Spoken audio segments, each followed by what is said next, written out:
హైడ్రా ఎటువంటి ఇన్ఫర్మేషన్ ఇవ్వకుండా మా ఇళ్లను ఆల్రెడీ ఆక్యుపై చేసిన ఇళ్లను డిస్మాంట్లింగ్ చేస్తుంది. ఇప్పుడు మా పరిస్థితి ఏంది? ఇక్కడి నుంచి మేము మా సామాన్లు పట్టుకొని ఎక్కడికి వెళ్ళాలి? మేము బిల్డర్ను నమ్మి ఈ ఇల్లు కొన్నాము.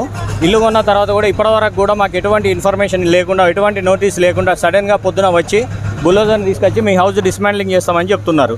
ఇది ఎంతవరకు న్యాయం? మేము మాకు న్యాయం చేసేటోళ్ళు ఎవరు దీనిలో?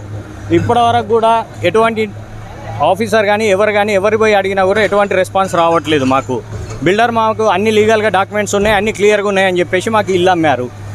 రిజిస్ట్రేషన్ ఎట్లా చేశారు? బ్యాంక్ లోన్ ఎట్లా వచ్చింది? రిజిస్ట్రేషన్ చేసినప్పుడు ఈ ఇల్లు అనేది ఎఫ్టీఎల్ పరిధిలో ఉందా లేకుంటే బఫర్ జోన్లో ఉన్నదనేది తెలియదా? మరి రిజిస్ట్రేషన్ చేసే ఆఫీసర్ అప్పుడు ఏం చేసిండు? ఇది ఎంతవరకు కరెక్ట్ అనిపిస్తుంది? అడ్మినిస్ట్రేషన్ తప్పును సామాన్యుల మీద రుద్దడం ఎంతవరకు కరెక్ట్? ఈ అడ్మినిస్ట్రేషన్ చేసిన తప్పుల వల్లనే మాకు ఈరోజు రిజిస్ట్రేషన్ జరిగింది.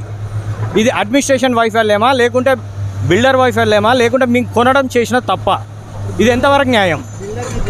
అన్ని లీగల్గా డాక్యుమెంట్స్ ఉన్నాయి, అన్ని లీగల్గా క్లియరెన్స్ ఉంది. మాకు ఇది ఎటువంటి పరిధిలోకి రాదు, మాకు క్లియర్గా ఉన్నదని చెప్పేసి మాకు అమ్మారు. అమ్మిన తర్వాత మేము ఇది పైసలు పెట్టి కొనలేదు, బ్యాంక్ లోన్ వచ్చింది. బ్యాంకు వాళ్ళు అన్ని క్లియర్ ఉంటేనే లోన్ ఇస్తారు. మరి బ్యాంకు వాళ్ళు లోన్ ఏ విధంగా మాకు ప్రొవైడ్ చేసారు?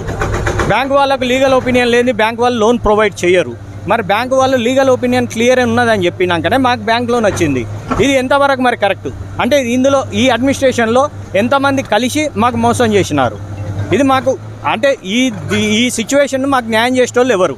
కాబట్టి మేము మీడియా తరఫున విజ్ఞప్తి చేసేది ఏంటంటే ఆక్యుపై చేసిన వాళ్ళను ఎట్టి పరిస్థితుల్లో డిస్మాంట్లింగ్ చేయొద్దని మేము కోరుకుంటున్నాం.